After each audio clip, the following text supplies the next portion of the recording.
নিঝুম মজুমদার, আপনাকে আমাদের অনুষ্ঠানে স্বাগত। অনেক ধন্যবাদ সাজেদ ভাই আমাকে আমন্ত্রণ করবার জন্য। আর আপনার দর্শকদেরকেও অভিনন্দন। তবে আমি একটা ছোট্ট সংযুক্তি দিয়ে রাখবো। আমার এই জার্নিতে নিঝুম মজুমদার একক বলে কোনো শব্দ নাই। এটা আমি করেছি, আমি করছি, এই আমি না। মূলত এই রিপোর্টটা আমরা প্রায় 40 জনের উপর একটা টিম মেম্বার করেছি। ফলে এই এই পুরো কাজটা আমরা করেছি। আর আমাকেও যে আপনি ছুটতে দেখছেন, এটা আমি ছুটছি না, এটা আমি মুক্তিকামী মানুষদের হয়ে আমরার একটা অংশ হয়ে ছুটছি, নট আমি। আমরা সবাই ছুটছি বাংলাদেশকে এক হায়নার কবল থেকে মুক্ত করবার যে ছোটা আমাদের চলতে থাকবে। আমরা এই রিপোর্টটা, আমরা মূলত যে রিপোর্টটা 25 সালের এই বছরই 12 ফেব্রুয়ারি জাতিসংঘের মানবাধিকার বিষয়ক হাই কমিশন তাদের ওয়েবসাইটে প্রকাশ করেছে। আমরা অনুষ্ঠানটা করি সব শ্রেণীর দর্শকের জন্য, যারা একদম কম বোঝেন। প্রথমে নিঝুম ভাই, একটু এই রিপোর্টটা কি, এটা নিয়ে একটু যদি আপনি ধারণা দিতেন, তাহলে আমার দর্শকদের জন্য বুঝতে সুবিধা হতো। একটু বলে রাখা ভালো যে আপনারা নিশ্চয়ই জানেন যে গত বছর বাংলাদেশে একটি ভয়ানক পরিমাণেরই বা ভয়ানক লেভেলেরই একটা রাজনৈতিক উত্থান পতনের দিকে বাংলাদেশ চলে গিয়েছিল। বাংলাদেশের রাজনৈতিক অস্থিরতা এবং নানান ধরনের ঘটনাবলীর সাপেক্ষে একদল জঙ্গি, টোকাই, মৌলবাদী, এদের একটা ব্যাপক রকমের হামলা তৈরি হয়। এই যখন আমি আপনাকে বলেছি টোকাই, জঙ্গি, মৌলবাদী, আপনার শুরুতেই মনে হতে পারে is it a political rhetoric, মানে এটা কি আমি একটু পলিটিক্যাল ভাষা ব্যবহার করে বসলাম, এটা কি কোনো জনগণের আন্দোলন, বা সেটাকে নিঝুম মজুমদার মৌলবাদী টোকাই বলছে। আসছি সেগুলোতে। আমি আবারও বলছি, মৌলবাদী, টোকাই, জঙ্গি, এদের একটা সম্মিলিত আক্রমণে বাংলাদেশের অবস্থা ভয়ানক আকার ধারণ করে। বাংলাদেশের অনেকটা পলিটিক্যাল জিওগ্রাফি চেঞ্জ হয়ে যায়।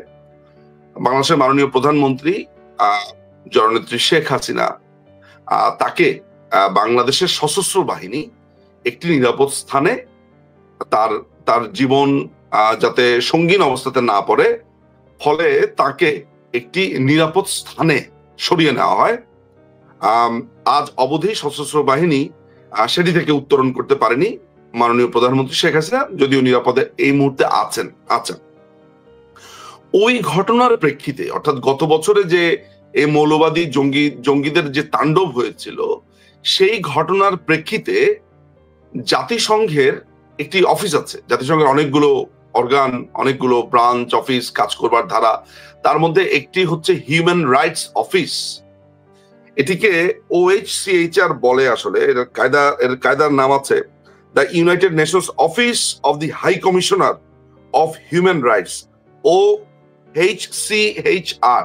কেমন, এটি লম্বা নাম, সংক্ষেপে অনেকেই বলে। ইনফ্যাক্ট তারা তাদের রিপোর্টও আসলে United Nations human rights office এটি শুরুতে টপে দিয়েছিল। তারা করলো কি, ফেব্রুয়ারি 12, 2025, অর্থাৎ এ বছর একটি রিপোর্ট পাবলিশ করে। তাহলে ব্যাপারটা কি দাঁড়ায়? আপনার ঘটনা ঘটলো হচ্ছে জুলাই, অগস্ট। আমি যদি অগস্ট থেকে ধরি, August, September, October, November, December, January, February, let's say আপনার প্রায় 7 মাসের মাথাতে, বা এটা যদি অগস্টের 5 তারিখ থেকে ধরি, তাহলে 6 মাসের মাথাতে তারা একটি রিপোর্ট পাবলিশ করে। এই রিপোর্টটা তারা পাবলিশ করেছে যে জুলাই এবং অগস্টে বাংলাদেশে কি হয়েছে, কারা এটির জন্য দায়ী, কেন হয়েছে, এটির একটি চুলচেরা বিশ্লেষণ করবে বলে একটা রিপোর্ট তারা, বা দাবি করেছে যে এরকম করেছে, এরকম বলে তারা একটা রিপোর্ট পাবলিশ করেছে। তো স্বাভাবিকভাবে যেটা হয়, দেখেন, যে কোনো বক্তব্যই, যে কোনো আলাপ, যে কোনো আলোচনা, প্রত্যেকটা আলাপ আলোচনাকে আমি ব্যক্তিগতভাবে ধ্রুব বলি না, কনস্ট্যান্ট বলি না, যে এই আলাপটাই চূড়ান্ত আলাপ, এই সিদ্ধান্তই চূড়ান্ত সিদ্ধান্ত। ব্যাপারটা অমন নয়। প্রত্যেকটা আলাপের পেছনে পাল্টা আলাপ আছে, পাল্টা বয়ান আছে, পাল্টা যুক্তি তর্ক এরকম হতে পারে।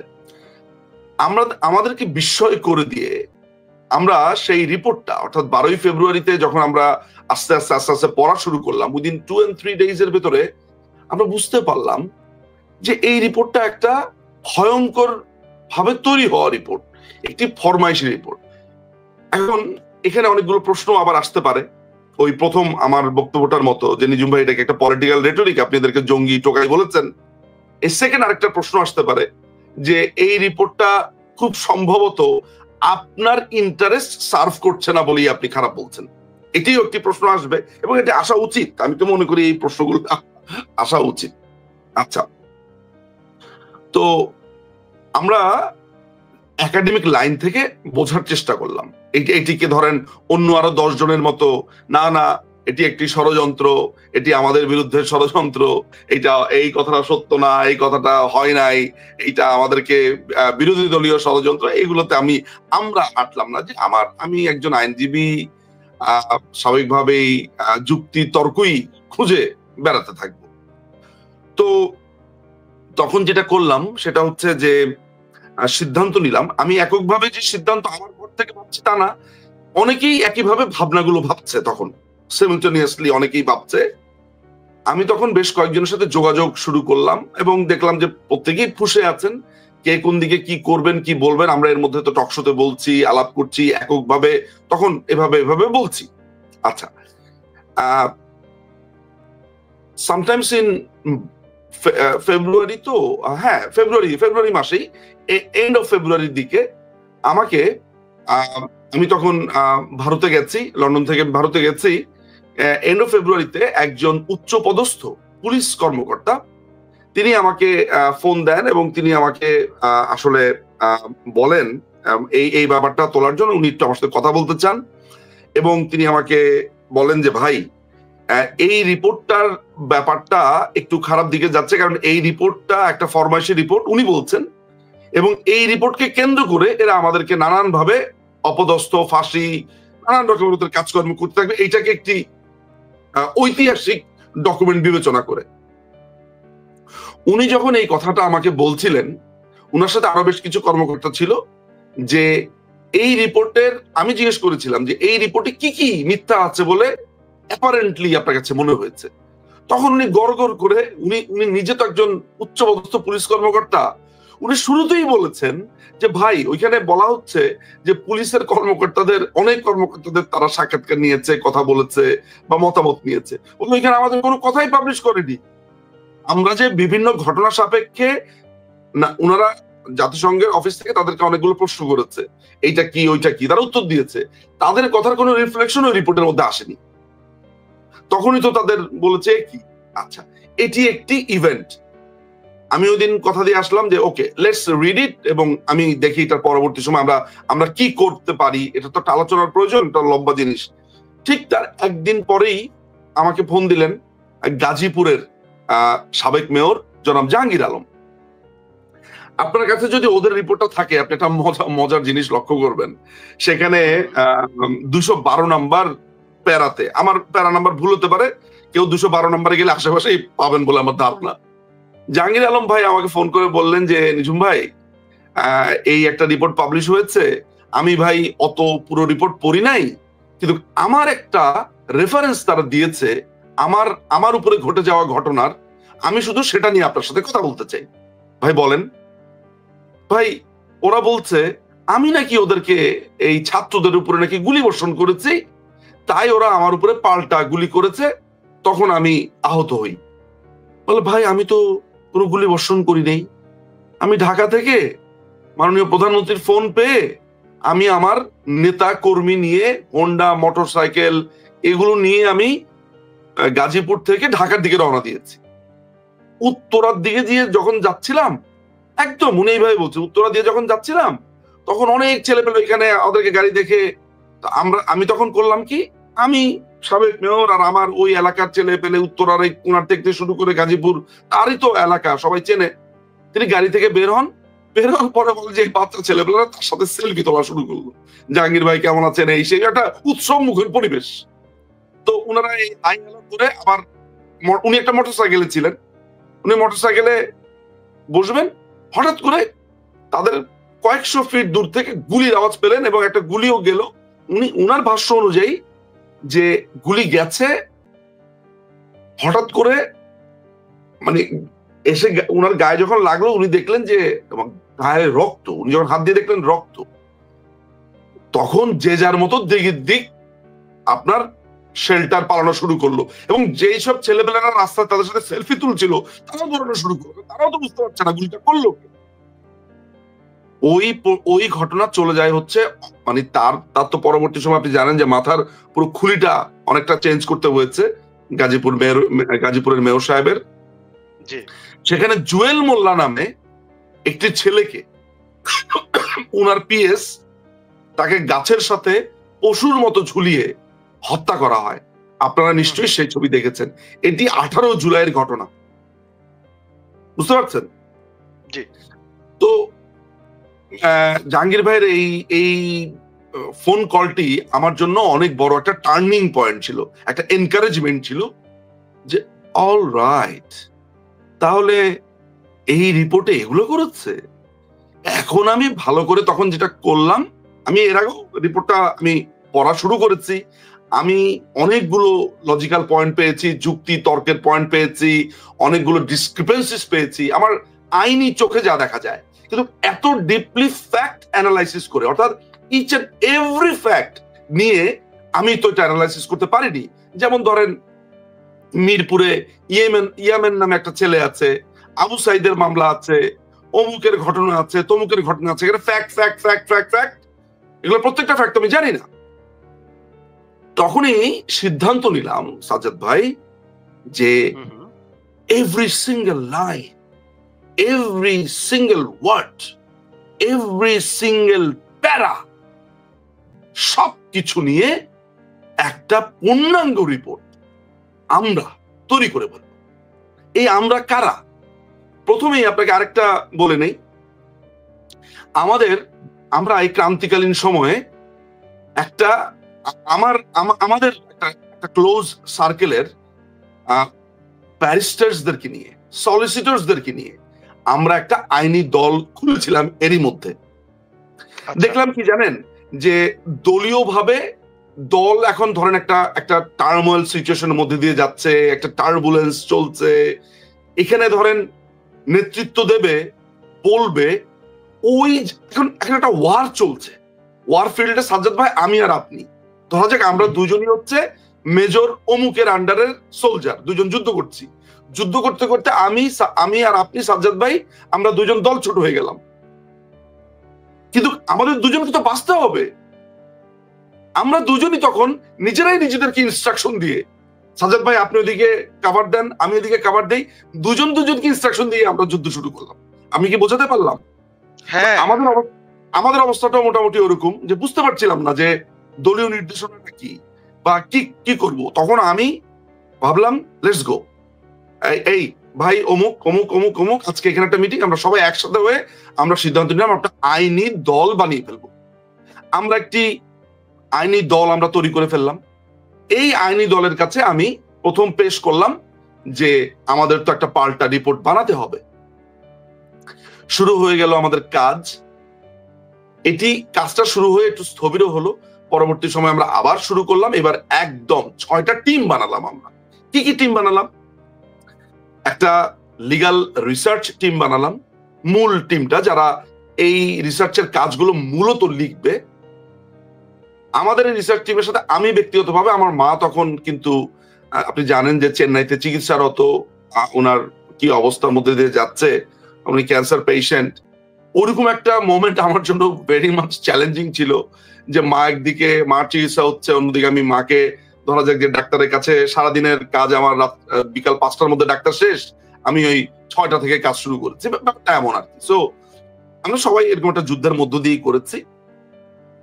তো আমরা একটা লিগ্যাল টিম আমরা তৈরি করলাম, একটা পিআর টিম তৈরি করলাম, আমরা পাবলিক রিলেশন একটা টিম, যেই টিমটা এই রিপোর্টটাকে ছড়াবে বা কিভাবে ছড়ানো হবে সেটা একটা স্ট্র্যাটেজি রেডি করবে। আমরা একটা এভিডেন্স টিম তৈরি করলাম। এই এভিডেন্স টিমের কাজ হচ্ছে গত 1 বছরে বা ওই জুলাই অ্যান্ড অগাস্টে ঘটে যাওয়া বিভিন্ন ঘটনাবলীকে তারা অনলাইন বা ব্যক্তি পর্যায় থেকে বের করে করে করে করে আমাদের কাছে নিয়ে আসবে। ঠিক আছে, আমরা একটা টেকনিক্যাল টিমও তৈরি করলাম। এই টেকনিক্যাল টিমটা মূলত টেক্সাস বেসড। হিউস্টনে থাকেন 6 জন মেধাবী প্রাক্তন, কেউ বুয়েটের শিক্ষার্থী, কেউ কুয়েট চুয়েট। এই মানুষগুলোকে নিয়ে আসলাম আমাদেরকে টেকনিক্যাল কাজে হেল্প করবার জন্য। তাদের কারো অভিজ্ঞতা রয়েছে ক্রিমিনাল ইনভেস্টিগেশনের, কারো অভিজ্ঞতা রয়েছে একটা ছবিকে ব্যবচ্ছেদ করবার জন্য, ছবির মেটাডাটা নিয়ে এই ছবির সত্যতা নিরূপণ। ওরা প্রত্যেকেই পিএইচডি হোল্ডার, অনেক বড় বড় জায়গাতে কাজ করেছে। কেন তাদেরকে আমরা নিয়ে এসেছি? এই জুলাই অগাস্টে আপনার ব্যাপক লেভেলের ছবি ভিডিও আমরা পেয়েছি। এগুলোর সত্যতা, এগুলোর স্পট নির্ধারণ কিভাবে, এই তদন্ত টিম করবে। সো এইটা একটা টিম গঠন হয়ে গেল। আমাদের একটা অ্যাডভাইজরি টিম ছিল, একটা সিনিয়র মেম্বার্স। সেই মেম্বার্সরা আমাদের হেল্প করবার জন্য নানান রকম ভাবে আমরা একটা রিপোর্টের একটা অংশ লিখি, তারা এসে জিনিসটাকে দেখে, ভুল ভ্রান্তিগুলো তারা মোটামুটি একটা লাইনে নিয়ে যায়। আমাদের একটা আপনার ইন্টারভিউ টিম ছিল। আমাদের এই পুরো রিপোর্ট লেখার জন্য আমাদের ব্যাপকভাবে ইন্টারভিউর প্রয়োজন ছিল। হ্যাঁ, এই যেমন পুলিশের ইন্টারভিউ, প্রচুর পুলিশ অফিসারদের ইন্টারভিউ, তাদের পরিবারের ইন্টারভিউ, মন্ত্রীদের ইন্টারভিউ, এমপিদের ইন্টারভিউ, এরকম আমাদের অনেকগুলোর ইন্টারভিউর প্রয়োজন ছিল। আমাদের একটা ইন্টারভিউ টিমও সেখানে রেডি হয়ে যায়। আমাদের আবার আইনি দলের সহায়ক হিসেবে আমাদের আরেকটা গ্রুপও আমি ক্রিয়েট করেছিলাম। তারা আমাকে নানানভাবে ওই সাহায্য সহযোগিতা করেছে। এইভাবে আমরা নানামুখী ভাবে 6টা টিম আমরা গঠন করি। আমাদের একটা ইন্টারন্যাশনাল টিম ছিল, এরকম আরো আছে, আমি সবার নাম হয়তো বা বলতে পারিনি বা সব ক্যাটাগরি আলোচনা করতে পারিনি। এই টিমগুলো নিয়ে আমরা তখন শুরু করে দিলাম আমাদের কাজের পর্ব। ভাগ করে নিলাম যে এই রিপোর্টের এত পাতা থেকে এত পাতা হচ্ছে অমুক ব্যারিস্টার করবে, এত পাতা থেকে এত পৃষ্ঠা থেকে এত পৃষ্ঠা অমুক ব্যারিস্টার করবে। আমাদের সাথে 2 জন গুরুত্বপূর্ণ ব্যক্তি এই রিপোর্টে, অত্যন্ত 2 জন গুরুত্বপূর্ণ ব্যক্তি আমাদেরকে এডিটর হিসেবে কাজ করেন। 2 জনই আইনের শিক্ষক, ডেফিনেটলি পিএইচডি আছে, আইনের শিক্ষক, এবং এই 2 জন না থাকলে আসলে আমরা আমরা আমরা আমরা আমরা অনেক কিছুই করতে পারতাম না। এই 2 জনকে আলাদাভাবে আমি নাম বলবো না, এই কারণেই নাম বলবো না, কারণ দেখা যাবে যে এদের উপরে কোনো অ্যাটাক হয়ে বসে আছে পরিবার, ফ্যামিলি, এইসব বিষয়াদি। আচ্ছা, তো আপনার যেটা হয়েছে এই আপনার করার পরে, এই গ্রুপটা বানানোর পরে আমরা আমাদের কাজগুলো শুরু করলাম। এবার সে হচ্ছে কি হয়েছিল আসলে। আমরা যখন ওই প্যারা ভাগ করে করে আপনার লেখা শুরু করলাম, আমরা আবার মিটিং এ বসতাম, কে কতটুকু অগ্রগতি হলো। আমরা কয়েকদিন পর পরই মিটিং এ বসলাম। মানে এখানে একটা ব্যাপার মাথায় রাখতে হবে যে এক একজন লয়ারকে তো এক একটা সেগমেন্টের ভাগ দিয়ে দেওয়া হয়েছে। তারা ব্যাপকভাবে, তারা যখনই আপনার তাদের অংশটা লিখছে, ধরা যাক মিস্টার এক্স এর দায়িত্ব পড়েছে 1 থেকে 65 প্যারা পর্যন্ত লিখবে, বা 1 থেকে 50 প্যারার যা মানে জাতিসংঘ যা লিখেছে, এই এতগুলো প্যারার উত্তরগুলো বা এটা সত্যি কিনা এটা রিসার্চ করে বের করবে মিস্টার এক্স বা মিস এক্স ওয়াই। তখন তার প্রয়োজন হয়ে পড়ে এভিডেন্স টিমের, প্রয়োজন হয়ে পড়ে একটা ইন্টারভিউ টিমের। ওই ইন্টারভিউ টিম আর এভিডেন্স টিম তখন তাকে সাপোর্ট দেওয়া শুরু করে। আপনার কি এভিডেন্স লাগবে আপা? তখন তিনি বলে দিচ্ছেন যে আবু সাইদের, যেমন আমাদের যিনি ধরা যাক একজন ব্যারিস্টার, তিনি আবু সাইদের অংশটা করছে, মানে তার ভাগ্যে বা ওই তার আবু সাইদের অংশটা পড়েছে। আবু সাইদের অংশের জন্য আমাদের একটা মেডিকেল টিমও ছিল যারা এই ময়না তদন্ত রিপোর্ট, হ্যাঁ মেডিকেল টিমটাও ছিল যারা এই ময়না তদন্ত রিপোর্ট, তারপর হচ্ছে মেডিকেল যে রিপোর্ট গুলো আছে, এই রিপোর্ট প্রাপ্ত রিপোর্ট গুলোকে বিশ্লেষণ করবে, আমাদেরকে বুঝিয়ে দিবে এইটা মেডিকেল ট্রাম, ওইটা। আমাদের অস্ত্র বিশেষজ্ঞ কিছু মানুষ ছিল যেগুলা আপনার পুলিশ অফিসার আমাদেরকে হেল্প করেছে বিভিন্ন অস্ত্র সম্পর্কিত যখন প্রশ্নগুলো এসছে আমাদেরকে সেগুলো বুঝিয়ে দেওয়ার জন্য সামরিক কর্মকর্তা আছে, বাট ওই অস্ত্রের জন্য আলাদা গ্রুপ ছিল না, এটা আমরা পার্সোনাল লেভেলে প্রশ্ন করে করে জেনেছি। তো যিনি আবু সাইদের অংশটা করেছেন তাকে আমরা কি ধরনের সাপোর্ট আমরা সবাই মিলে দিয়েছি, আবু সাইদের ওই ঘটনার সময়কার স্পটে কারা ছিল, কোন অফিসাররা ছিল, সেই ঘটনাটা আদৌ কি হয়েছে, এরকম 4-5 জন সাক্ষী যারা ওই ঘটনার সময় ডিউটিরত ছিলেন, হ্যাঁ, তারপরে সাংবাদিক, এইভাবে উনি তখন এই তথ্যগুলো পাওয়ার পরে এগুলোকে দ্রুত লিপিবদ্ধ করে এইভাবে প্রত্যেকটা ফ্যাক্ট লিপিবদ্ধ, যেমন আমার যেই অংশ পড়েছে, হ্যাঁ, আমি সেই অংশের দেখা শুরু করলাম যে ওকে এই অংশের মধ্যে আমার কি কি ইনফরমেশন লাগবে, সেই ইনফরমেশন গুলো আমরা আমাদের এভিডেন্স টিম যেটা আমরা করেছি প্রায় 6 জনের সমন্বয়ে, এই 6 জন ব্যক্তি আমাদেরকে এভিডেন্স গুলো আমাদেরকে দিল যে এই ভাই অমুক দিনের অমুক ক্লিপটা একটু কি আপনার কাছে আমাকে একটু দিতে হবে, আবু সাইদের ঘটনার আগের 2টো ঘটনা ঘটেছে রংপুরে, কেউ কি জানেন সেটা? তখন উনি উনার কারেকশন ব্যবহার করলো রংপুরে যে এর আগে 4-5টা মিছিল হয়েছে, কুইকলি তিনি ওগুলো বের করে নিয়ে আসলেন। হ্যাঁ, আচ্ছা, কোথায় কোথায় পুলিশ অফিসারদেরকে এরকম আগুনে পুড়িয়ে দেওয়া হয়েছে, ঘটনা কি হয়েছে, এটার ভিডিও কোথায় আছে, অমুক জায়গাতে আছে। মেট্রো রেল পুড়িয়েছে যে স্বীকারোক্তি, এটা কি শুধু ওই হাসিব আল ইসলামই আছে নাকি আরো কেউ আছে? ধুমধাম আমাদের এভিডেন্স টিম আরো ওইখান থেকে নিয়ে এসেছে। So it was a huge team work and very friendly environment আমরা করেছি। তো এই ঘটনার একটা পর্যায়ে আমাদেরকে খুব আমাদের প্রয়োজন পড়ে গেল যে বারবার মাননীয় প্রধানমন্ত্রী শেখ হাসিনা উনার প্রসঙ্গ চলে আসছে, উনারকে রেফারেন্স দিয়ে দিয়ে দিয়ে দিয়ে অনেক কিছু বলা হচ্ছে, তাহলে তো আমাদের মাননীয় প্রধানমন্ত্রীর একটু বক্তব্য প্রয়োজন। তো মাননীয় প্রধানমন্ত্রী অত্যন্ত সদয় বিনয়, মানে আমরা ওনার কাছে আজীবন কৃতজ্ঞ যে উনি এই টিমটাকে একটা লম্বা সময় দিয়েছেন আমাদের বিভিন্ন প্রশ্নের উত্তরের জন্য। আমরা অনেক কিছু বুঝতে পারিনি, অনেক টেকনিক্যাল ইস্যুজ, অনেক ঘটনা, ধরা যাক যে আপনার সিকিউরিটি কাউন্সিলের বা সিকিউরিটি মিটিংটা কখন হয়েছিল, কবে হয়েছিল, উনি এক্স্যাক্টলি, আমরা তো টিভিতে দেখেছি উনি এক্স্যাক্টলি কি বলেছিলেন ফিরে, তারপর আমরা ওনার মুখে শুনেছি লেথাল উইপন ব্যবহার করতে উনি আদৌ বলেছিলেন কিনা সে প্রশ্ন আমরা তাকে করেছি। ফলে তিনি এগুলো সুন্দর করে যুক্তি দিয়েছেন, বুঝিয়েছেন, বলেছেন, যেটা আমরা একদম ডাইরেক্ট সোর্সে আমরা তখন ইনফরমেশন গুলো পেয়ে গেলাম। আমাদের ওই দিন আমাদের লিগ্যাল টিম থেকে শুরু করে আমাদের সবাই এখানে উপস্থিত ছিলেন। আচ্ছা, তো এইভাবে আমাদের তখন রিপোর্টের কাজটা তখন ওইখানে আমরা দেখলাম ভাই কিন্তু এলাই কাণ্ড। আচ্ছা, মানে মিথ্যার উপরে মিথ্যা, মিথ্যার উপরে শুধু মিথ্যাচার আর মিথ্যাচার। আমরা এই রিপোর্টটা করেছি, 185 পাতা হচ্ছে আমাদের উত্তর, 305 পাতা হচ্ছে এভিডেন্স, সবকিছু মিলে আমরা টোটাল 500 পাতা রিপোর্ট করেছি। আমি আপনাকে 500 পাতা পড়িয়ে শোনাতে পারবো না বা 185 পাতা পয়েন্ট টু পয়েন্ট বলতে পারবো না। শুধু জেনে রাখেন 1 নাম্বার মেথোডোলজিক্যাল ভুল। কি মেথড অ্যাপ্লাই করেছে সেই মেথোডোলজিক্যাল ভুল নিয়ে ব্যাপক বিশ্লেষণ হয়েছে। তারা কিন্তু যেমন ধরেন আমাদের শিক্ষামন্ত্রী আমাদের নওফেল ভাই, মহিবুল হাসান চৌধুরী নওফেল ভাই বলছে যে এরা আমার সাক্ষাৎকার নিয়েছে, কারণ আমি তো এই ঘটনাতে অতপ্রতভাবে ছিলাম, বাচ্চাদের সাথে ছাত্রদের সাথে তো ডিল করেছি আমি, আমার বক্তব্য নিয়েছে, আমার বক্তব্য ছাপেনি বা আমার কোনো কথাই সেখানে নাই। আরাফাত ভাই বলে আমাকে একজন এসেছে, অমুক এসেছে, আমার বক্তব্য নিয়েছে, কিন্তু কিছুই এখানে রিফ্লেক্ট হয়নি, অমুক পুলিশ অফিসার। ফলে ওই আরাফাত ভাইয়ের যে অংশটা যে জায়গাতে কার্যকরী, মহিবুল ভাইয়ের যে অংশটা, নফেল ভাইয়ের যে অংশটা কার্যকরী, ওনাদের সাক্ষাৎকার আমরা গ্রহণ করে তখন ওই ফ্যাকচুয়াল জায়গাতে এনেছি।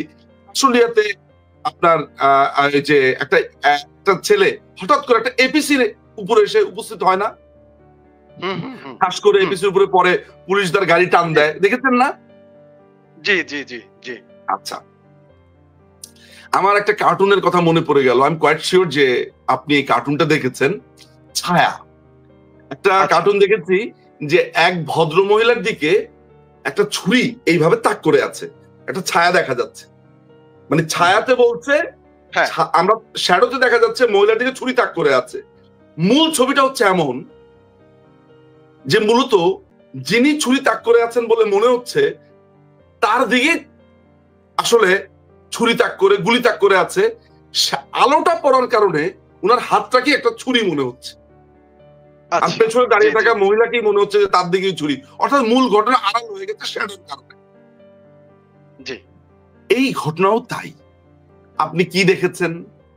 এপিসির উপরে একটা লাশ এসে পড়ে, পুলিশ সেই এপিসিটা নিয়ে একটা টান মারে, এটাই তো দেখেছেন আপনি।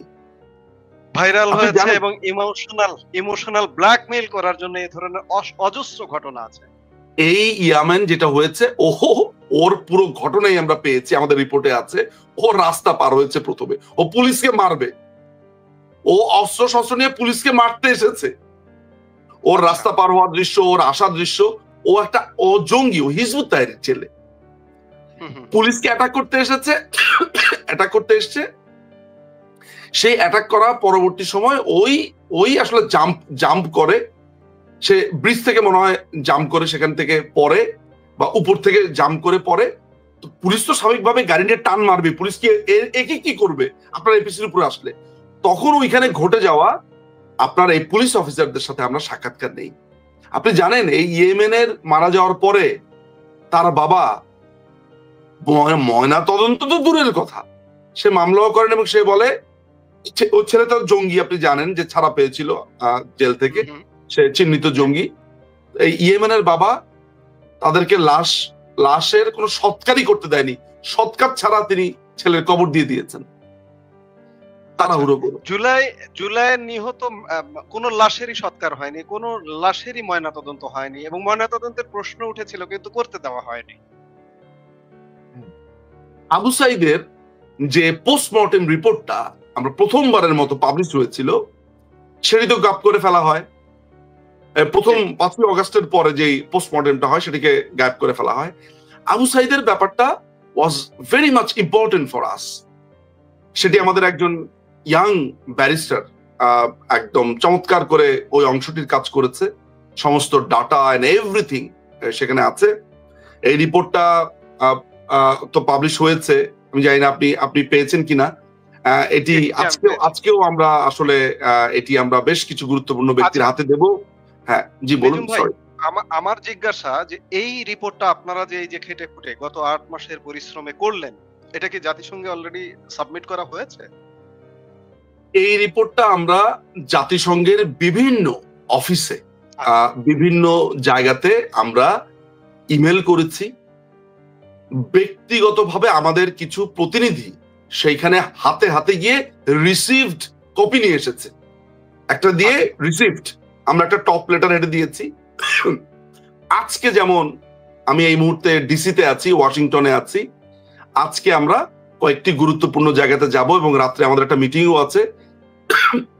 এটি নিয়ে আমাদের 4টা গুরুত্বপূর্ণ স্থানে সংবাদ সম্মেলন আছে, লন্ডন, ব্রাসেলস, জিনিভা আর হচ্ছে ওয়াশিংটনে আমাদের সংবাদ সম্মেলন আছে।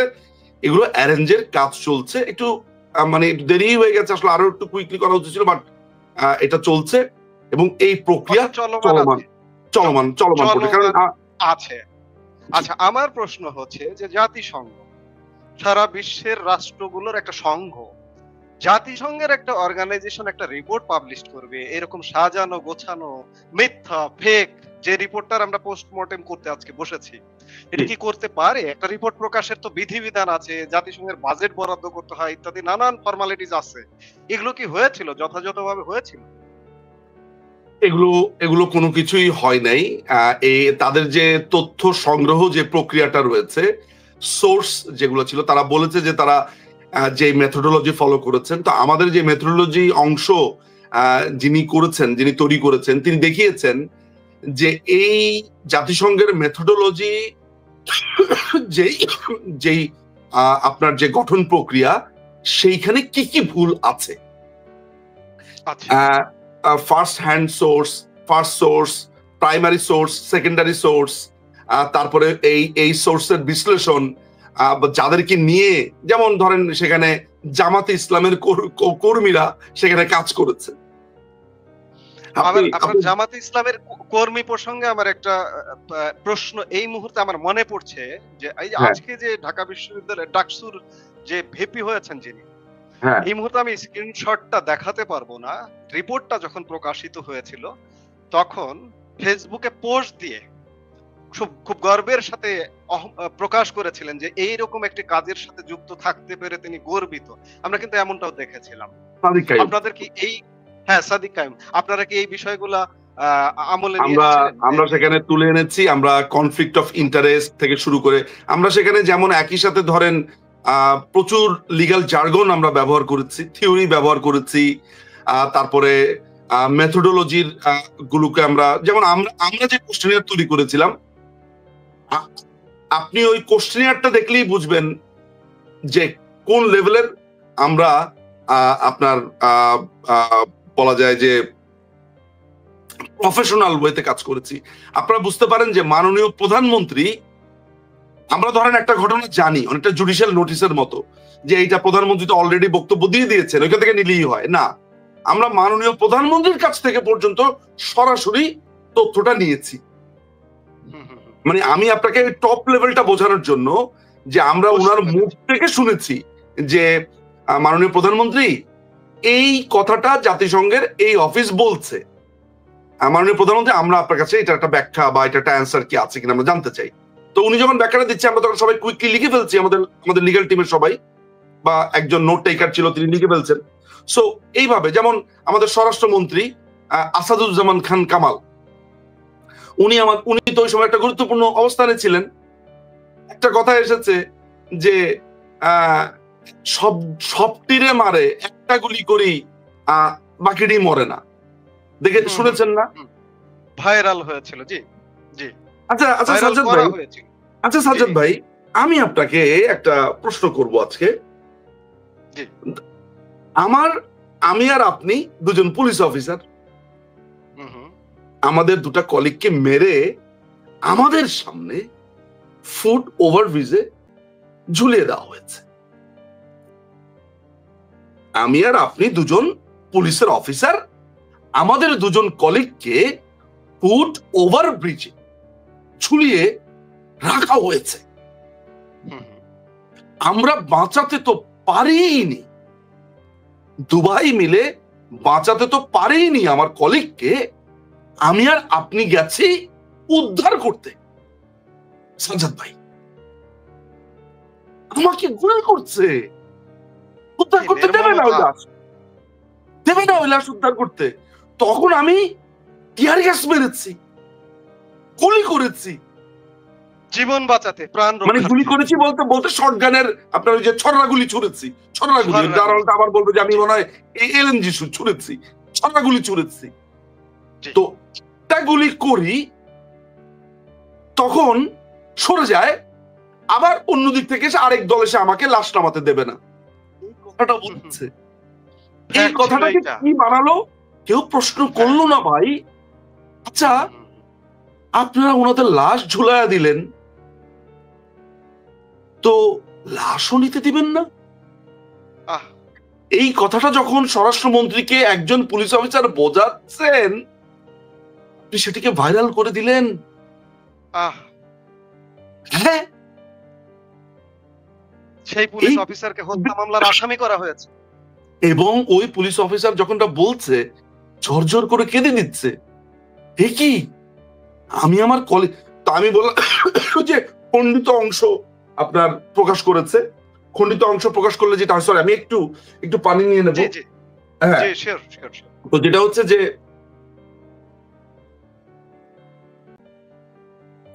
তো এখন দেখেন, আমি আপনাকে এখানে একটু আপনাকে আমি জিজ্ঞেস করি যে আজকে আমার এই বক্তব্যটা যে ভদ্রলোক বা ভদ্র মহিলা বা কিশোর কিশোরী যুবক যুবতী যিনি শুনলেন, তাকে তো একটা ভাবনার খোরাক জাগাবে।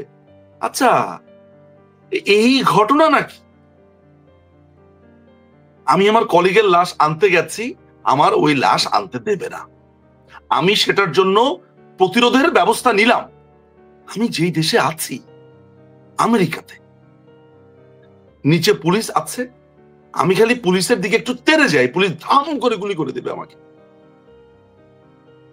ভাই এখানে পুলিশের হাতে স্বয়ংক্রিয় অস্ত্র, আর সেখানে আমার, আপনি কল্পনা করেন তো যে আমেরিকাতে একজন পুলিশের লাশ আপনার এই যে আমি ওভারব্রিজ দেখতে পাচ্ছি আমার এই হোটেলের জানলা দিয়ে, এরকম ঝুলিয়ে রেখেছে, আর একদল লোক সেই লাশ নামাতে দেবে না।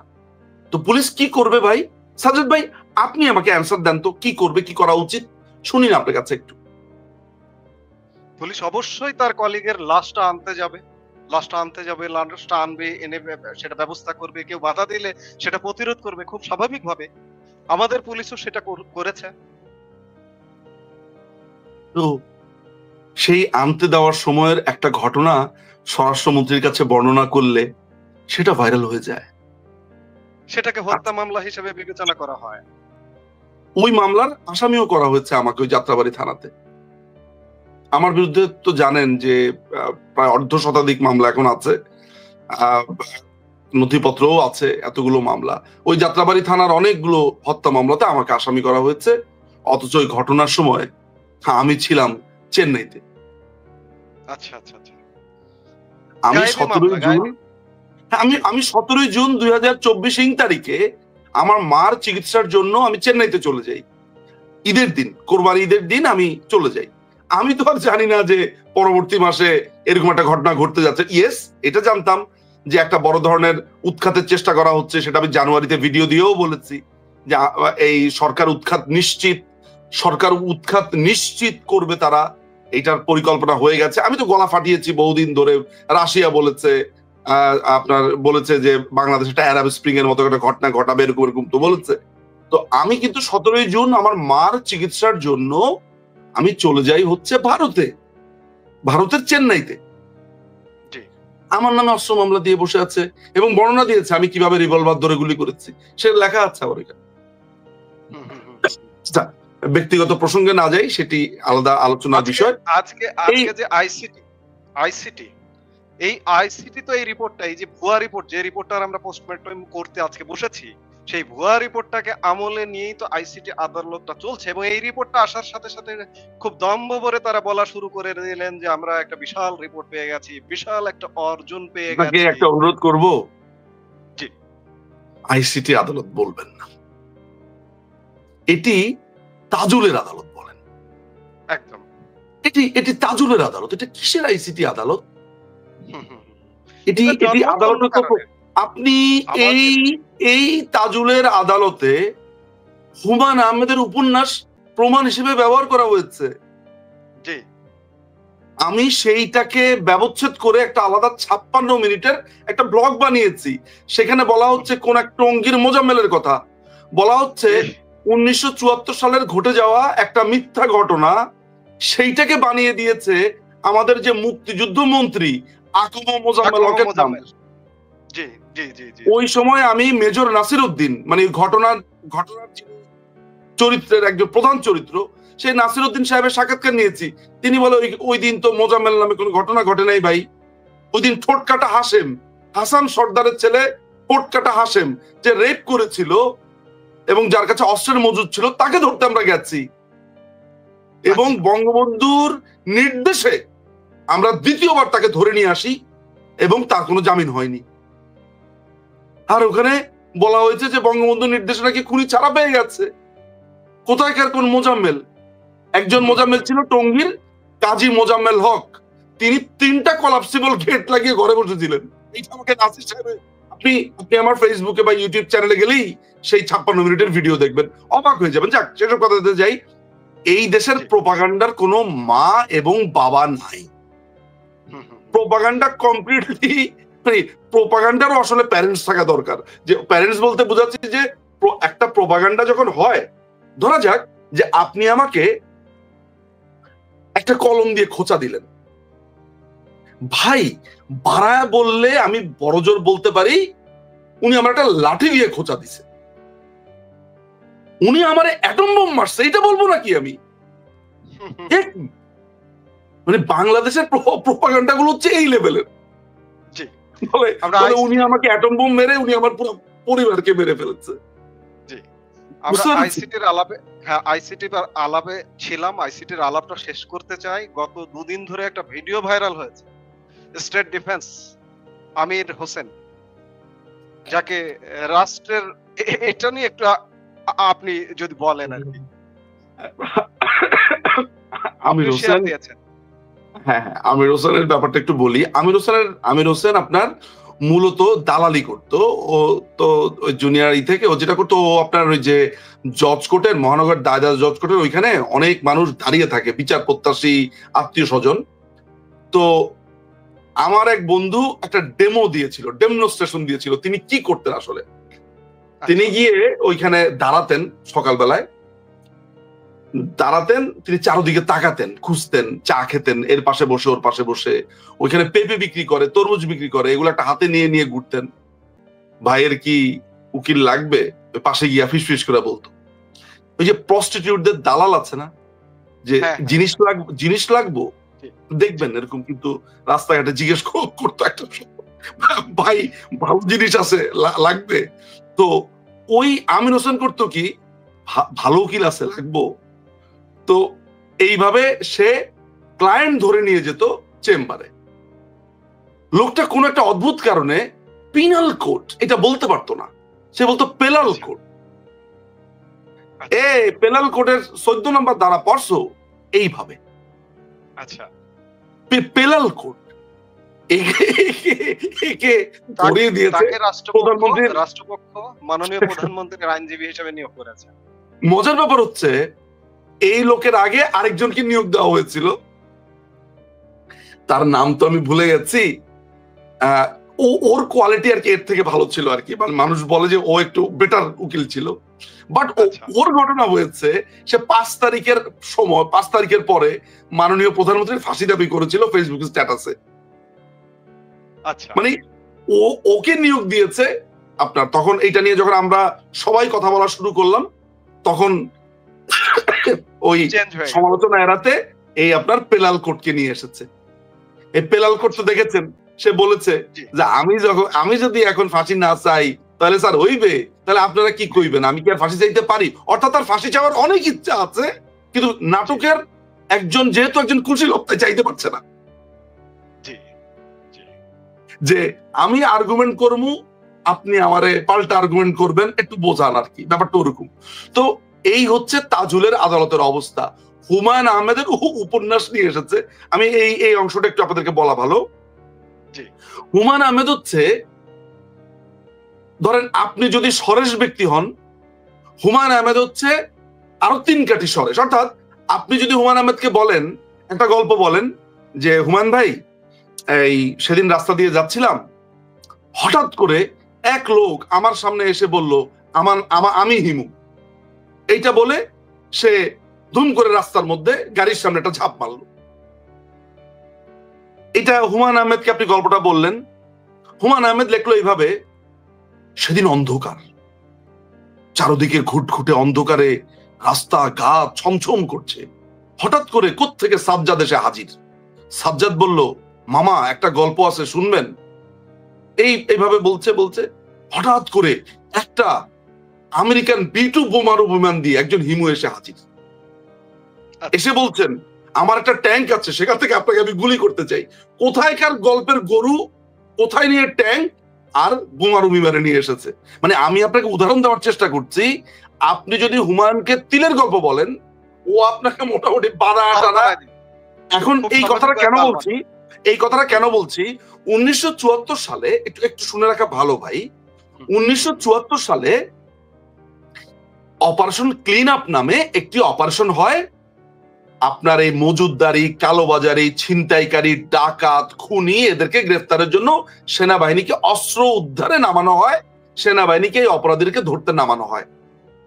মেজর নাসির উদ্দিন, যিনি এখনো জীবিত আছেন, মেজর নাসির উদ্দিনের দায়িত্ব পড়েছিল টঙ্গী এলাকাতে। আর বঙ্গবন্ধুর খুনি ফারুক, তার দায়িত্ব পড়েছিল ঢাকার ডেমরাতে এই অপারেশন ক্লিন আপে। এই অপারেশনটা শুরু হয়েছিল জুলাই মাসে 1974 সালে। অ্যান্থনি মাস্কারেনহাস নামে এক লোক একটা বই লেখে, দ্য লিগেসি অফ ব্লাড। এই বইয়ের মধ্যে এই বঙ্গবন্ধুর খুনি এসে বলে যে টঙ্গীতে বলে বঙ্গবন্ধুকে খুন কেন করতে চাইলো, এইটার অংশ হিসেবে সে বলে, তাকে অ্যান্থনিকে বলে যে টঙ্গীতে মোজাম্মেল নামে এক লোক, এক গৃহবধূ, এক নবদম্পতিকে রাস্তাতে একা পেয়ে 4 জন মিলে গণধর্ষণ করে, গণধর্ষণের পরে মেরে ফেলে। পরবর্তী সময় সেনাবাহিনীর যিনি অফিসার মেজর নাসির উদ্দিন তাকে গ্রেফতার করে। ওই অপারেশনের সময় মেজর নাসির উদ্দিনকে 3 লক্ষ টাকা ঘুষ অফার করে এই মোজাম্মেল। তিনি হচ্ছেন টঙ্গীর আওয়ামী লীগের সভাপতি বা প্রধান। পরবর্তী সময় মেজর নাসির উদ্দিন এই ঘুষ নেয় না, তাকে গ্রেফতার করে আদালতে চালান করে দেয়। বঙ্গবন্ধুর নির্দেশে, মানে ওই অ্যান্থনির কাছে ফারুক বলছে বঙ্গবন্ধুর নির্দেশে নাকি পরবর্তী সময় এই রেপিস্ট মুক্তি পায়। অর্থাৎ এই ঘটনা দিয়ে প্রমাণ করার চেষ্টা করেছে যে সেই সময় আইন আদালত বলতে কিছুই ছিল না, রেপিস্টরা বঙ্গবন্ধুর নির্দেশে মুক্তি পেয়ে ঘুরত। কত বড় অ্যালিগেশন চিন্তা করেন। তাহলে এখানে ক্যারেক্টার কে কে আসলো? মোজাম্মেল, মেজর নাসির, ফারুক, এই তো ক্যারেক্টার। ফারুক তো ফাঁসি হয়েছে, ফারুক নাই। তাহলে মূল ঘটনার নায়ক কে এখানে? আপনার মেজর নাসির উদ্দিন। মেজর নাসির ভাইকে ফোন দিলাম, উনি বলে না তো, আমি তো মোজাম্মেল নামে কাউকে গ্রেফতার করি নাই। এ তো তাছাড়া এরকম কোন ধর্ষণের ব্যাপারও না, এটা অন্য কাহিনী। কি কাহিনী? তখন তিনি পুরো স্টোরি বললেন যে মোজাম্মেল, কাজী মোজাম্মেল হক নামে একজন এমপি ছিলেন ওই এলাকায় এবং আওয়ামী লীগের নেতা ছিলেন। তিনি ওই সিরাজ শিকদার এদের ভয়ে তিনি ঘরের মধ্যে 3টা রক্ষাবহ রচনা করে তিনি ঘরের মধ্যে বসে থাকতেন আর অনেক গার্ডটার নিয়ে বের হতেন। উনি এখানে কোনো সাবজেক্টই না। উনার সাথে আমি দেখা করতে গিয়েছি, কারণ উনার এলাকাতে যেহেতু আমি অপারেশন করতে এসেছি, তাই একটা কার্টেসি ভিজিট উনার বাসাতে করেছি, এতটুকুই। কিন্তু আমি গ্রেফতার করেছি ঠোঁট কাটা আবুল হাশেমকে। এই ঠোঁট কাটা আবুল হাশেমকে আমি গ্রেফতার করার পরে তাকে 54 ধারাতে মামলা দেয় পুলিশ, রেপ কেসে মামলা দেয় নাই। আচ্ছা, 54 ধারাতে মামলা দেওয়ার কারণে এই আবুল হাশেম মুক্তি পেয়ে যায়। স্বাভাবিকভাবে আপনি তো জানেন 54 ধারা হচ্ছে সন্দেহের বশবর্তী যদি পুলিশ কাউরে ধরে, ওই 1 রাতের কাস্টডি হলেও পরের দিন জামিন পেয়ে যায়, বা 2-3 রাতের কাস্টডি হলে। এই ঠোঁটকাটা হাশেম আদালত থেকে বের হয়ে এই মেজর নাসির উদ্দিনের বিরুদ্ধে মিছিল করে, বিরাট বড় মিছিল। সেখানে দাবি করে মেজর নাসির উদ্দিন তার স্ত্রীর গায়ে অশালীনভাবে টাচও করেছে। এই খবর কোনো না কোনো ভাবে সেনানিবাসে পৌঁছা যায় এবং বঙ্গবন্ধুর কাছে পৌঁছায়। বঙ্গবন্ধু তাকে 32 নম্বরে ডাক দিয়ে নিয়ে আসে এবং বঙ্গবন্ধু এসব সমস্ত ঘটনা শোনার পরে, অনেক লম্বা ঘটনা, আপনি আমার ওই অডিওটা ভিডিওটা দেখলে দেখবেন যে বঙ্গবন্ধু নিজে একটা দীর্ঘ নিঃশ্বাস ছাড়ে এবং ওই ঘটনার সময় major general Ziaur Rahman, major general Shafiullah, Khaled Mosharraf, DFI অর্থাৎ আজকের ডিজিএফআই চিফ, তখন তো ডিএফআই ছিল, এখন ডিজিএফআই, পুলিশের এসপি মাহবুব সাহেব, ঢাকার ডিসি আবুল হায়াত, এই গণ্যমান্য ব্যক্তিরা উপস্থিত ছিল। বঙ্গবন্ধু বলেছে, নাসির তুমি নির্ভয়ে কাজ করবে, সমস্ত অপরাধীকে গ্রেফতার করা চাই। এই হায়াত সাহেব, আপনি আপনি ম্যাজিস্ট্রেট মজুমদার সাহেবকে একটু নাসিরের সাথে দিয়ে দেন। আচ্ছা, মজুমদার সাহেব অত্যন্ত স্ট্রিক্ট ম্যাজিস্ট্রেট, এই মজুমদার সাহেবকে নাসির সাহেবের সাথে দিয়ে দিল যাতে করে দ্রুত মামলা মোকদ্দমাগুলো তিনি দায়ের করতে পারেন। এবং আমি তাকে জিজ্ঞেস করেছি, বঙ্গবন্ধু কি বলেছেন যে আমার দলের কর্মীদেরকে ছেড়ে দেবে বা কাউকে যদি, বলছেন নো, উনি যেই স্ট্রিক্ট, সব বদমাইশকে ধরতে হবে। সেইটাকে হুমায়ুন আহমেদ কি করলো? গল্প লিখেছে, স্থান বঙ্গবন্ধুর বাড়ি। শোনেন শোনেন শোনেন শোনেন শোনেন, ওই মাঝখানে নাসের গল্পকে নিয়ে হুমায়ুন আহমেদ গল্প লিখেছে। স্থান বঙ্গবন্ধুর বাড়ি, বঙ্গবন্ধুর 2 পা মোজাম্মেলের বাপ আর ভাইয়ের দখলে। তারা বসে বসে কাঁদছে, মুজিব ভাই আমার ছেলেরে তো ধরে নিয়ে আইলো, এখন আপনি বাঁচান। মুজিব ভাই বলল, কে ধরে নিয়ে এসেছে? মুজিব ভাই, ওই মেজর নাসির উদ্দিন নামে একটা বদ আর্মি অফিসার। তাই নাকি? ওরা অনেকবার বাইরে গেছে, এই মোজাম্মেলের মুক্ত কর। গল্প বানিয়েছে, অথচ ওইখানে মোজাম্মেলের কোনো ক্যারেক্টার নাই। মজার ব্যাপার হচ্ছে মোজাম্মেলের 2 ভাই নাই। জি, গল্প লেখকের কল্পনার ফসল। সেটিকে আদালতের কোনো বিষয় হয়ে আসতে আবার পারে খুব না। কনফিডেন্ট নিয়ে জিজ্ঞেস করা হয়েছে, তাকে আবার ওই জামাতি জাজ জিজ্ঞেস করছে যেটা কত সালের ঘটনা। তাজুল বলছে 1972। মানে আচ্ছা, এত কনফিডেন্ট। আরে বেটা তুই 1974 সাল বল অ্যাটলিস্ট। 1972 দেখবেন ওই ভিডিওর ভিতরে আছে, কত কনফিডেন্ট। এই তাজুল ছিল শিবিরের একজন কর্মী রাজশাহী ইউনিভার্সিটিতে। তার নামে 1997 বা 8-এ তারই একজন সিনিয়র সহপাঠী আমাকে এই তথ্যটা জানিয়েছে, তার নামে একটা মার্ডার কেস ছিল। ভবিষ্যতে এই মার্ডার কেস আবার সামনে আসতে পারে তদন্ত সাপেক্ষে, সময় তো সবারই আসে। তো এই যে আপনার রিপোর্ট, হ্যাঁ জি জি, এই কোর্ট থেকে আমাদের সেনাবাহিনীকেও, বিশেষ করে জুলাই আগস্ট সময়কালে রামপুরা হত্যাকাণ্ডকে নিয়ে সেনাবাহিনীকেও প্রশ্নবিদ্ধ করা হয়েছে, কোর্টে হাজির করা হয়েছে, এবং সেনাবাহিনীর জাতিসংঘে একটা শান্তিরক্ষী মিশনে একটা গুরুত্বপূর্ণ উপস্থিতি আছে। সেনাবাহিনীকে কি জাতিসংঘ থেকে পুরোপুরি বাদ দেওয়ারও একটা ষড়যন্ত্র কি? এই এই এই পুরো হোল প্ল্যানটা হচ্ছে বাংলাদেশকে ব্যর্থ করে দেওয়ার প্ল্যান। বাংলাদেশের অর্গানগুলোর মধ্যে আপনি যদি বিবেচনা করেন তাহলে কি কি আছে, এভিডাইসির থিওরি যদি আমি অ্যাপ্লাই করি তাহলে 3টি অর্গান, জাস্টিস, আপনার জুডিশিয়ারি, এক্সিকিউটিভ এন্ড পার্লামেন্ট। এই তো আমি একটু আগ বাড়িয়ে আরো একটু পিলার যোগ করলাম যে তার চিকিৎসা ব্যবস্থা, মানে কাঠামোগত জায়গাতে আমি আরো যাই, তার চিকিৎসা ব্যবস্থা, তার এডুকেশন, তার সামাজিক যে বন্ধন সেটি। আপনি একটা একটা করে চিন্তা করেন তো। সুপ্রিম কোর্টের প্রধান বিচারপতিকে নিয়োগ দিয়েছে সাদিক কাইয়ুম আর হাবাদুল্লাহ। তারা গিয়ে বলেছে যে ওবায়দুল হাসান শাহিনকে এক্ষুনি পদত্যাগ করতে হবে, নতুন বিচারপতি হিসেবে আনতে হবে হচ্ছে রিফাতকে। ঢাকা ইউনিভার্সিটির নাক টিপ দিলে দুধ বের হবে, এরা আপনার নির্বাচিত করছে প্রধান বিচারপতি। নিজু ভাই, শুধু এরা নাকি এদের মাস্টার মাইন্ড আছে, এদের পরামর্শক আছে? আছে না, তাদের বাবা কারা? ওই তাদের বাবা হিসেবে তখন তারা কাদের পাওয়ারে করেছে? সেনাবাহিনীর পাওয়ারে করেছে। ওই জামাত পিছনে ছিল, এখন সেনাবাহিনীকে এসে ধরেছে। মানে আমি আপনাকে বোঝানোর চেষ্টা করলাম যে judiciary, parliament, executive, education system, medical system, সামাজিক বন্ধন, প্রত্যেকটা জায়গা ভেঙে দিয়েছে। আপনার আইন শৃঙ্খলা বাহিনী, পুলিশের মেরুদণ্ড ভেঙে দিয়েছে, প্রায় 3200 মানুষকে খুন করার মাধ্যমে, অফিসারকে খুন করার মধ্য দিয়ে, যার কোনো তদন্ত হয়নি, মামলা হয়নি, কিচ্ছু হয়নি না। এই জাতিসংঘের যে একটা ভুয়া রিপোর্ট করলো, এই ভুয়া রিপোর্টেও এগুলো আসেনি। পুলিশ হত্যা আসেনি, মেট্রো রেল ধ্বংস আসেনি, টেলিভিশন ধ্বংস আসেনি। ওই জায়গাতে আপনার বলছে যে ওখানে অনেক ওই রিপোর্ট নিয়ে আসলে আমি যদি লাইন টু লাইন কথা আজকে বলতাম আমি এই প্রোগ্রাম শেষ করতে পারতাম না। তাই আমি অনেকটা নির্যাস বলেছি, আমি আলোচনা করেছি, একটা ওভারঅল আলোচনা করেছি। হ্যাঁ, ওভারঅল আলোচনা করেছি জনগণের বোঝার স্বার্থে। সেখানে বলেছে যে হ্যাঁ ওইখানে একটি সংঘবদ্ধ আক্রমণ ঘটেছে, কিন্তু সেটি আওয়ামী লীগের আক্রমণের রিপারকেশন হিসেবে খুঁজতে গিয়ে বের হলো ওখানে কিছুই হয়নি, কোনো আওয়ামী লীগের আক্রমণই হয়নি। বলছে আমরা যদি সেতু ভবন না, আমি সজল কিং, আমারে চিনছেন, আমি সজল কিং, আমি পড়াইছি সেতু ভবন, আমি লিড দিছি, আমি আওয়ামী লীগের পতন ঘটাইছি। তারপর আরেকজন বলছে আমরা বিটিভি ভবন পড়াইছি, প্রকাশ্যে বলছে। মামলা হয়েছে না, ইনডেমনিটি দেওয়া হয়েছে। একটা পুলিশ অফিসারের হত্যার বিচার হয়েছে?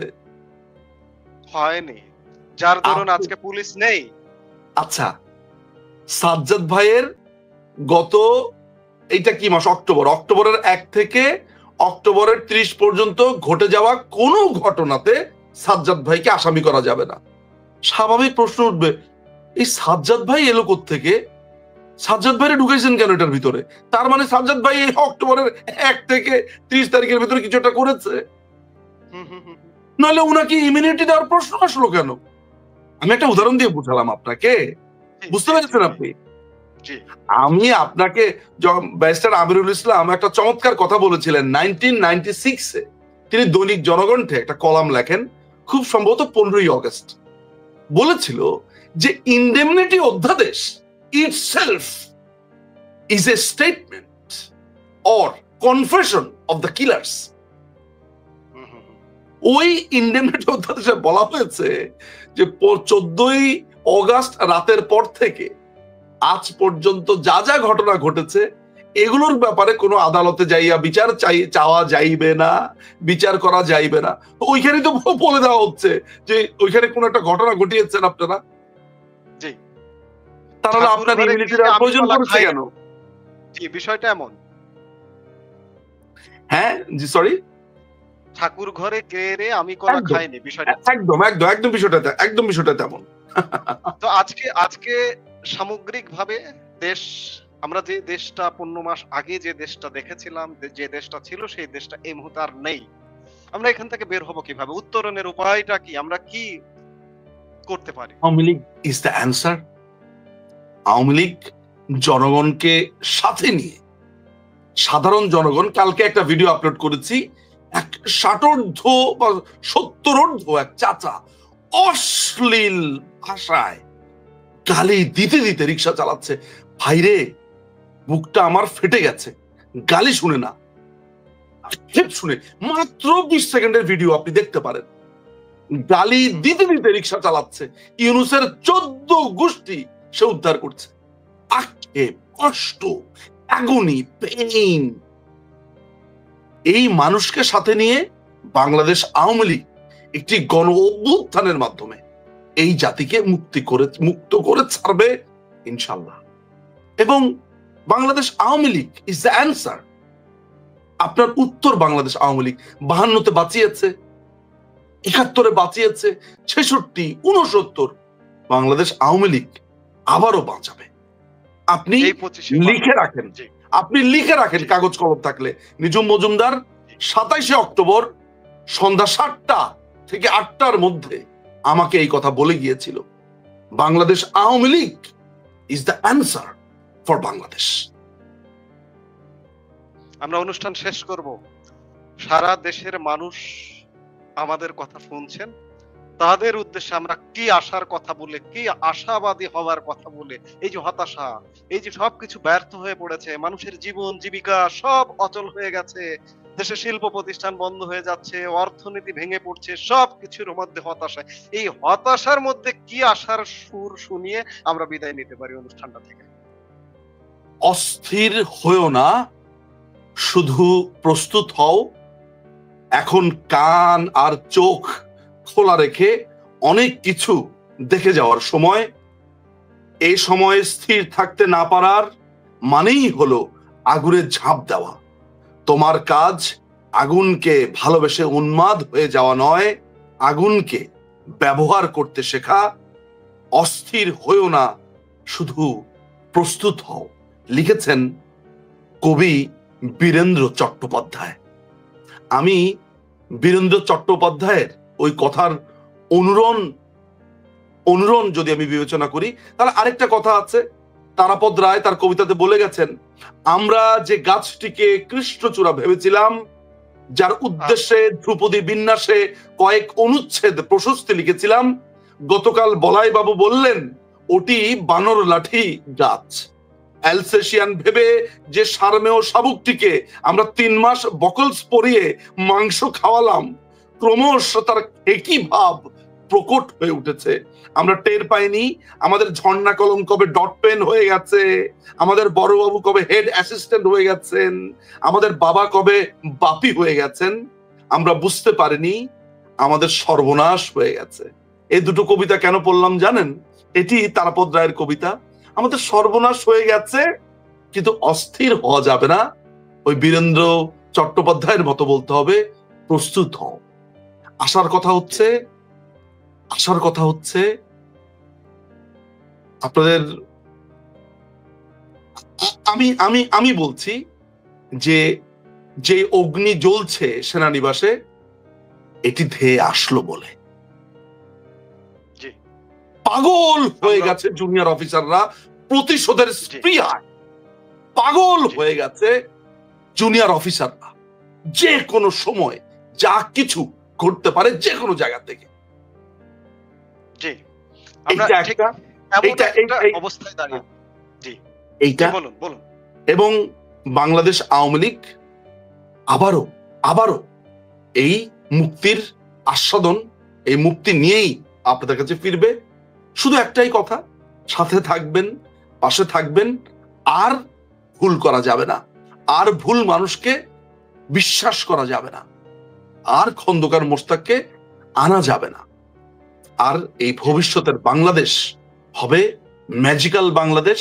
ম্যাজিক্যাল বাংলাদেশ গড়বে ম্যাজিক্যাল আওয়ামী লীগ। বাংলাদেশ আওয়ামী লীগ আর কোনো বুর্জোয়াদের স্টেশন হবে না, হবে শোষিতের, হবে সমস্ত কিছু হারাদের। স্টেটসম্যান আসছে, জননেত্রী শেখ হাসিনা আপনাদেরকে উদ্ধার করবে। জয় বাংলা, জয় বঙ্গবন্ধু, বাংলাদেশ চিরজীবী হোক। জি, আমরা আশাবাদ জাগিয়ে রাখতে চাই। সত্যিকার অর্থে আমরা এই মুহূর্তে এমন একটা অবস্থায় দাঁড়িয়ে আছি, যে কোনো সময় যে কোনো দিক দিয়ে একটা ঝড় আসতে পারে। সেটা জিও পলিটিক্যাল থেকে শুরু করে, অভ্যন্তরীণ থেকে শুরু করে বিভিন্ন ক্ষেত্রে ঝড় আসতে পারে, এবং যে কোনো সময় এই অচল বাংলাদেশ থেকে আমরা উদ্ধার হয়ে একটা সচল বাংলাদেশের দিকে ধাবিত হতে পারি। আজকের অনুষ্ঠান থেকে এই আশাবাদ ব্যক্ত করে আমরা বিদায় নিতে চাইছি। নিঝুম ভাই, আপনি কষ্ট করে আমাদের সময় দিয়েছেন, এজন্য আপনাকে অসংখ্য ধন্যবাদ। আপনাকে আপনার প্রতি কৃতজ্ঞতা। এটি নিঝুম মজুমদার শুধু একা বলেনি, অনেকের কণ্ঠ হয়ে আমি এসেছিলাম। আপনি শুধু আমার কণ্ঠ শুনেছেন। এই আমার কণ্ঠের এই জোর, অনেক মানুষ আছে বলেই সেই জোর। অনেক ধন্যবাদ। জি, আমরা আবারও কথা বলবো, আবারও কোনো অনুষ্ঠানে সেই আশাবাদ রেখে আজকের মতো বিদায় নিচ্ছি। দর্শকদের কাছ থেকেও বিদায় নিয়ে আসি। প্রিয় দর্শক, আজ এ পর্যন্তই। অন্ততপক্ষে আশা জাগিয়ে রাখুন এবং জেগে উঠুন। এই যে অচল অবস্থা, এই অচল অবস্থাকে সচল করতে হবে। এই জেগে ওঠার দৃঢ় মনোবল নিয়ে সবাই প্রস্তুত হন। এই প্রত্যাশা রেখে আজকের মতো বিদায় নিচ্ছি। সবাই ভালো থাকুন, সুস্থ থাকুন।